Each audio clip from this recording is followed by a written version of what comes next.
धम्म में अनंत मैत्री है, अनंत करुणा है, अनंत उपेक्षा है और अनंत मुदिता है। अब पहली ही बात अगर कर ली जाए तो न कोई अब के सारे लोग न तो पूरी मैत्री का पालन करते हैं, न तो करुणा का पालन करते हैं, न उपेक्षा का पालन करते हैं। अभी मैं आगे चर्चा करूंगा कैसे।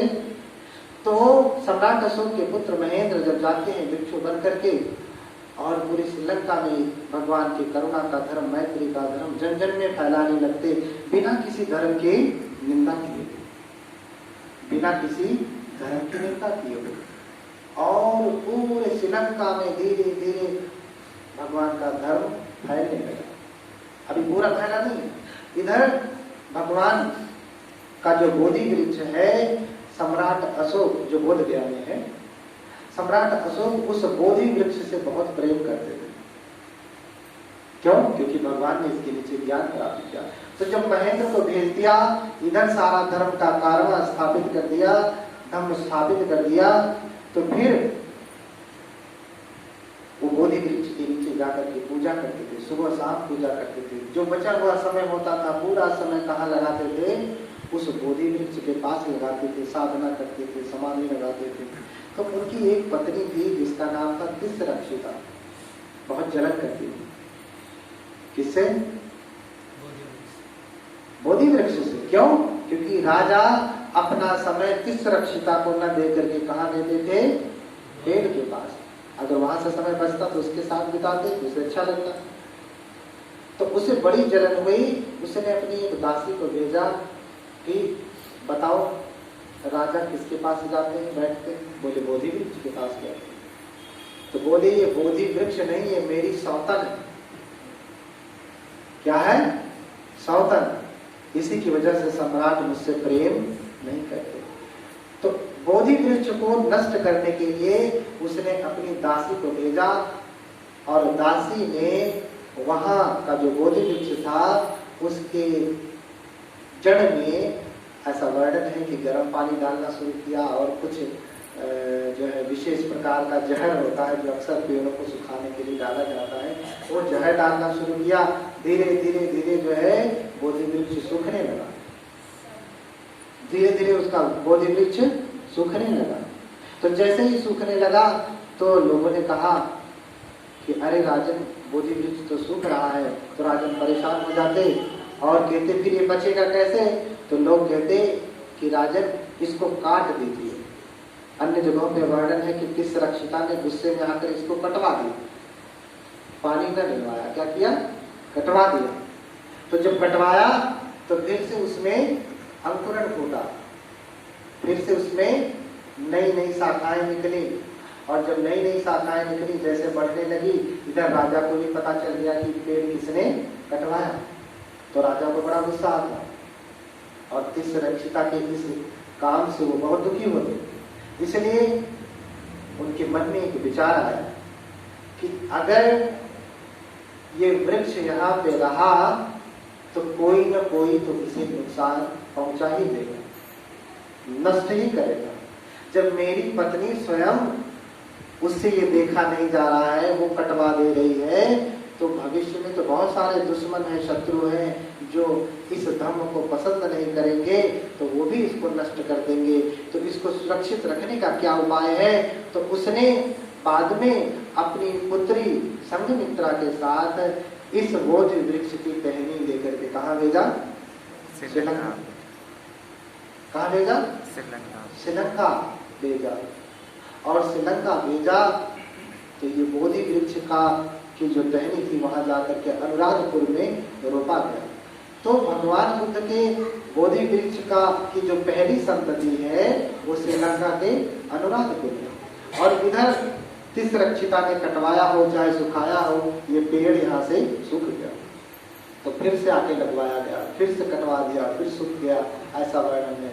फिर अंत में अलेक्जेंडर कनिंघन के समय में 1871 के समय में लगा, वो फिर से बोधि वृक्ष जब वो आए तो देखे बोधि वृक्ष लगभग 10 वर्ष का था जो लगा है। इस समय जो बोधि वृक्ष है वो ओरिजिनल बोधि वृक्ष नहीं है, वो कहाँ से है?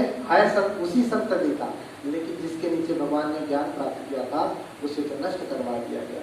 तब जब जो है विदेशियों का आक्रमण हुआ, खासकर से मुगलों का जब आक्रमण हुआ और ब्राह्मणों का जब आक्रमण हुआ, तो इन लोगों ने बोधि वृक्ष को पूरी तरीके से नष्ट कर दिया। इस प्रकार से राजा अशोक ने, धर्मराजा अशोक ने श्रीलंका में अपने पुत्र महेंद्र और संघमित्रा को भेज करके धम्म के साथ साथ बोधि वृक्ष को भी स्थापित किया। और श्रीलंका से फिर धम्म जो है थाईलैंड, बर्मा, श्रीलंका, कंबोडिया, अन्य देशों में गया और फिर वहां पे सुरक्षित रहा और आज भी सुरक्षित है। फिर हम लोगों के मसीहा बाबा साहब डॉक्टर भीमराव अम्बेडकर, जिन्होंने विदेश में ही भगवान बुद्ध के धर्म को पढ़ा और पढ़ करके वो जाने, तो जब वो दीक्षा ग्रहण करते हैं, कल ही के दिन उन्होंने दीक्षा ग्रहण किया था 14 अक्टूबर 1956 को, तो उन्होंने फिर से जो धम्म भारत से कहा गया था, श्रीलंका गया था, अन्य अन्य देशों में गया था, फिर से वापस लाते हैं और अपने देश में 14 अक्टूबर 1956 को वो इसी बुद्ध की शरण को ग्रहण करते हैं, बुद्ध की शरण जाते हैं, दीक्षा लेकर के वो क्या हो जाते, बौद्ध हो जाते। अब वो बौद्ध हो जाते तो फिर से जो शिक्षाएं भारत से खत्म हुई थी, फिर से 10 लाख या 6 लाख लोगों ने जो दीक्षा लिया था, वो फिर से जो है बौद्ध धर्म धीरे धीरे करके बढ़ने लगा। और आज जो बौद्ध धर्म हम लोगों के बीच में है, वो अगर देखा जाए तो भगवान बुद्ध का जो धर्म सम्राट अशोक की वजह से विदेशों में बचा रहा, लेकिन भारत से खत्म हो गया पूरी तरीके से। तो अगर बाबा साहब नहीं आते तो फिर से भारत में कोई बौद्ध धर्म को लाने वाला नहीं था। इसलिए दोनों जो है धर्मराजा सम्राट अशोक और बोधिसत्व बाबा साहब लोगों का योगदान बहुत ही अमूल्य है, जिसको नकारा नहीं जा सकता। अगर धर्म रहता नहीं तो बाबा साहब लाते कहाँ से, और रहता भी तो अगर बाबा साहब नहीं आते तो वहां रह के भी क्या करता, हम तो वैसे ही रहते, अज्ञानी, अंधविश्वासी, नीच, अछूत, है कि नहीं। तो बाबा साहब ने फिर से भगवान बुद्ध का धर्म स्थापित किया और उन्होंने भारत का जब संविधान बनाया तो उसमें समता, न्याय, बंधुत्व और स्वतंत्रता, ये 4 चीजें दी। क्या दिया? समता, न्याय, बंधुत्व और स्वतंत्रता, ये 4 चीजें दी, जिसको आप मैत्री, करुणा, मुदिता, उपेक्षा कह सकते हैं। क्या कह सकते हैं? मैत्री, करुणा, मुदिता, उपेक्षा कह सकते हैं। ये 4 ब्रह्म विहार उनके 4 सूत्रों के रूप में विरोहित हो गया। अब समता क्या है? अपने भाई बंधु से सारे लोग प्रेम करते हैं, समानता का व्यवहार करते हैं। समता का अर्थ है न कोई जाति से ऊंचा नीचा है, न कोई छोटा बड़ा है, सारे लोग बराबर हैं। स्त्री भी बराबर है और पुरुष भी बराबर है। स्त्री को भी उतना अधिकार है जितना पुरुष का अधिकार है, छोटी जाति वाले को भी उतना अधिकार है जितना बड़ी जाति वाले को अधिकार है। तो इस प्रकार से इक्वालिटी का अधिकार दिया, यानी सारे भारत के जो लोग हैं, चाहे किसी भी जाति के हो, किसी भी धर्म के हो, वो सारे लोग बराबर है, कोई ऊंच नीच नहीं है। और मैत्री के बारे में कहा, यानी जिसे आप भाईचारा कहते हैं, फ्रैटर्निटी कहते हैं। भाईचारा क्या है? अपने भाई बंधु को सारे लोग प्रेम करते हैं। आप 2 भाई हैं, 3 भाई हैं, 4 भाई हैं, तो आपस में प्रेम करते हैं, तो इसको भाईचारा कहेंगे? नहीं, इसको भाईचारा नहीं कहेंगे। भाईचारा उसको कहते हैं कि जो हमारा शत्रु भी है उसे भी हम अपना भाई समझते हैं, जो हमारा दुश्मन है उसे भी हम अपना भाई समझते हैं, भाई जैसा व्यवहार करते हैं। तो इस प्रकार से इसको भाईचारा कहते हैं, अन्यथा ये भाईचारा नहीं हुआ। मैं एक बात हमेशा कहता हूँ कि आज जो हम धर्म ले रहे हैं, बाबा साहब ने 14 अक्टूबर 1956 को दिया, और उस समय जो धर्मांतरण किया, तो धर्मांतरण करने वालों में सबसे अधिक संख्या जो थी महारों की थी, SC/ST की थी। लेकिन आज जो है बाबा साहब की ही बदौलत पूरे भारत का माहौल बदल चुका है। उस समय सबसे ज्यादा सताए जा रहे थे कौन? हमारे अपने लोग। इसलिए उन लोगों ने बाबा साहब के साथ दीक्षा ग्रहण किया। लेकिन आज बाबा साहब ने तो समता का, न्याय का, बंधुत्व का, भाईचारे का ये सारा रास्ता दे दिया, लेकिन फिर भी कोई है जो भेदभाव पैदा कर रहा है, जो ऊंच नीच पैदा कर रहा है, जो जातिवादी पैदा कर रहा है, जो छुआछूत पैदा कर रहा है। वो तो नहीं खत्म हुआ ना, वो तो नहीं नष्ट हुआ। इसलिए भाईचारे का अर्थ है कि हम अपने भाई बंधु को भी धर्म देंगे और जो दूसरे लोग हैं उसको भी धर्म देंगे। क्यों? क्योंकि सबसे ज्यादा खतरनाक कौन है? हमारे अपने लोग की वो सब। आप छुआछूत करते हैं, भेदभाव करते हैं, जातिवाद फैलाते हैं? नहीं। चाहे भले आप हिंदू धर्म को मानते रहे तो भी आप ऊंच नीच का भाव नहीं रखते। कौन रखता था? वो ऊंची जाति वाला, जिसे हम ब्राह्मण कहते हैं, क्षत्रिय कहते हैं, वैश्य कहते हैं। वो भेदभाव छुआछूत रखते हैं, हम नहीं रखते। तो सबसे ज्यादा दवाई की जरूरत किसको है? जो ज्यादा बीमार है उसको, कि जो कम बीमार है उसको? हाँ, तो ज्यादा छुआछूत की बीमारी किसको लगी है? कौन सबसे ज्यादा छुआछूत की बीमारी फैला रहा है? भेदभाव की बीमारी फैला रहा है, अंधविश्वास की बीमारी फैला रहा है। कौन फैला रहा है? हिंदू। आप जानते। तो सबसे ज्यादा सुधरने, बिगड़ा हुआ सबसे ज्यादा वही है।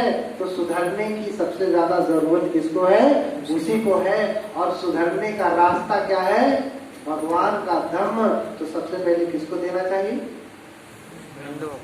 उसी को देना चाहिए, उसी को देना चाहिए। क्यों? क्योंकि वो माने कि सारे मानव जो है बराबर है। वो माने कि छुआछूत ये सब नहीं होता। वो माने कि ये सब गौरी गणपति जो है ये सब अंधविश्वास है। आप तो मानेंगे और मान लेंगे, जो बच्चे कुछ वो भी मान लेंगे।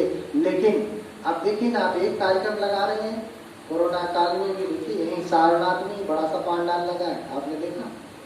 बड़ा सा पांडाल लगा है यहाँ बुद्ध की धरती में उनका। और उस पांडाल में जितना सारनाथ में कभी भीड़ नहीं होती होगी, उससे ज्यादा उसी में भीड़ होती है। यहाँ बुद्ध की ही धरती है। क्यों?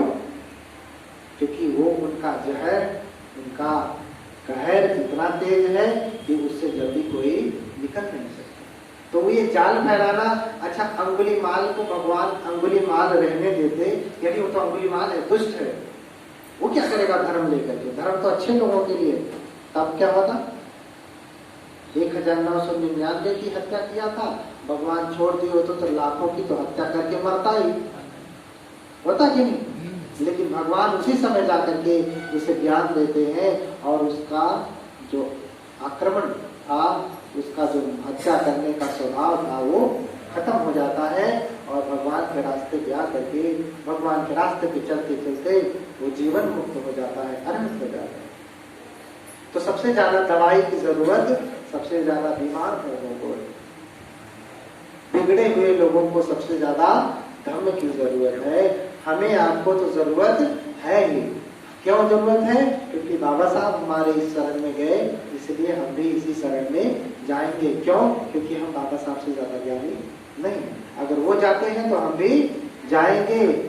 अरे हम आंखें बंद करते हुए ये मानते रहे कि हनुमान पहाड़ उठा लिए, हाँ? और कोई गांव का आदमी कह दिया होगा या किसी किताब में लिखा होगा या कहीं टीवी में देख लिया, आपने मान लिया कि हनुमान पहाड़ उठा लिए और सूरज को निकल गए। और इतने बड़े विद्वान बाबा साहब जिन्होंने भारत का संविधान बनाया, जो विश्व के छठे विद्वान है, वो अगर ये बात कहते हैं कि बुद्ध की शरण कल्याणकारी है तो मानना चाहिए कि नहीं? हाँ? टीवी की बात मान लिए कि हनुमान उड़ते हैं, सूरज को निकलते हैं, किसी अन्य आदमी की बात मान ली तो बाबा साहब की बात मानना चाहिए। तो आज मैं बहुत ज्यादा नहीं बोलूंगा, क्योंकि मैं कुछ बोलने ही वाला नहीं था। मुझे लगा कि अच्छा कार्यक्रम होगा, कुछ कहकर चलेगा, हम भी कुछ सुनेंगे, हम लोग बैठे रहेंगे। हम लोगों के बीच में आदरणीय महाउपासक जी हैं, वो जो है आप लोगों को बढ़िया सा जो है उपदेश करेंगे, माइंड सेट मेरा कुछ था नहीं बोलने के लिए, लेकिन उपासक जी ने अचानक से दे दिया। हम तो पैदल सुनने के लिए बैठे थे कि यहाँ सब लोग आए हैं। तो ये जो हमारा पर्व है ना, जो है इसे हम ठीक तरीके से मनाएं और इसे अन्य लोगों तक हम प्रेरणा दें कि वास्तविक पर्व हमारा ये है। इसका नाम है अशोक धम्म विजयदशमी। आज ही के दिन सम्राट अशोक परिवर्तित हुए थे और धम्म को ग्रहण करके धम्म को स्थापित करने के लिए संकल्पित हुए थे। आज से एक दिन पहले बाबा साहब ने दीक्षा दिया था, वो बौद्ध हुए थे। तो ये दिन हम लोगों के लिए बहुत ही पावन है। तो इन्हीं सब बातों के साथ मैं अपनी बातों को यहीं पर रोकता हूँ। धर्म की बातें बहुत है, चर्चा की जाएगी अभी हम लोगों के बीच में। ये जरूरी नहीं कि बनते लोग ही बोले, उपासक भी बड़े ज्ञानी होते और ऐसे ऐसे उपासक हुए हैं भगवान के समय उनके बाद में कि बड़े बड़े बनते लोगों की मति ही खराब हो जाती है। ऐसे ऐसे प्रश्न पूछ देते थे कि बनते लोगों को दिन में तारे दिखाई देने लगते। हाँ, बनतेनाथ से राजा मिलिंद का प्रश्न देखिए, कितने कठिन कठिन जटिल प्रश्न है और इतना कोई पहुंचा हुआ व्यक्ति ही पूछ सकता है। तो उपासक भी ज्ञानी होते हैं, उपासक भी शीलवान होते हैं, उपासक भी धर्म पे चलने वाले होते हैं, उपासक भी श्रोतापन्न होते हैं, सख्यदागामी होते हैं, अनागामी होते हैं। अरहत होने के लिए उनको फिर घर छोड़ना पड़ता है, लेकिन अभी तो कम से कम श्रोतापन्न तो हो। बनते लोगों में ही बहुत श्रोतापन्न नहीं, सख्यदागामी नहीं। तो ऐसे ही भिक्षु और उपासकों का संयोग बराबर रहता है, दोनों बराबर चलते हैं। तो आप सभी गणमान्य उपासक जो है आदरणीय उपासक बुद्धगोर जी जो विश्व बौद्ध महासंघ के अध्यक्ष हैं, आप यहाँ पे हैं, आप जो है सबका मार्गदर्शन करें क्या करना है। मैं इन्हीं सब बातों के साथ अपनी बातों को विराम देता हूँ। धन्यवाद।